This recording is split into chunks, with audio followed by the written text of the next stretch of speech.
झकास हम अपना क्लास में लइका करेलो समार बैठे खाती पास में बाबू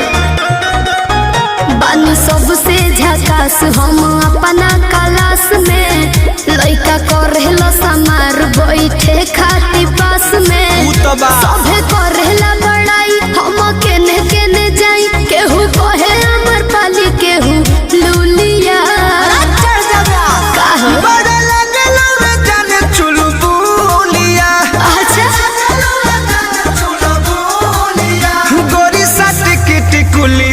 पढ़े जब जानू स्कूलिया पढ़े जब जानू स्कूलिया अरे चुप रहो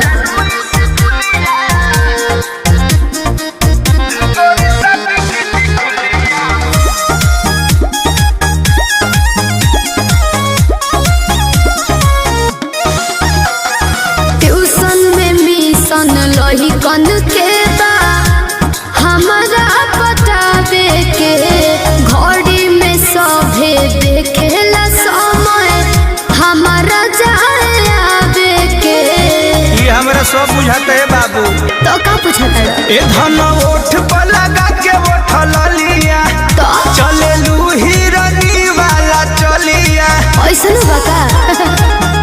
चिझना हवे जान तू ममोलिया मत सट के टिकुलिया पढ़े जब जानू स्कूलिया पढ़े जब जानू स्कूलिया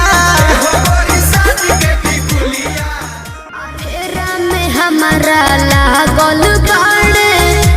प्रमोद विशाल हो सोनू सुधा कर डेरा पर पूछस हाल चाल हो पप्पू पिंटू लागल बड़े बाबू तो का करी बाए कह के निकल जालू हंस के जीवी रह जाला भीतर तरस के हमसे मजा ले ले सखी तोहर जूलिया हे गोरी साट के टिकुलिया पढ़े जब जानू स्कूलिया पढ़े जब जानू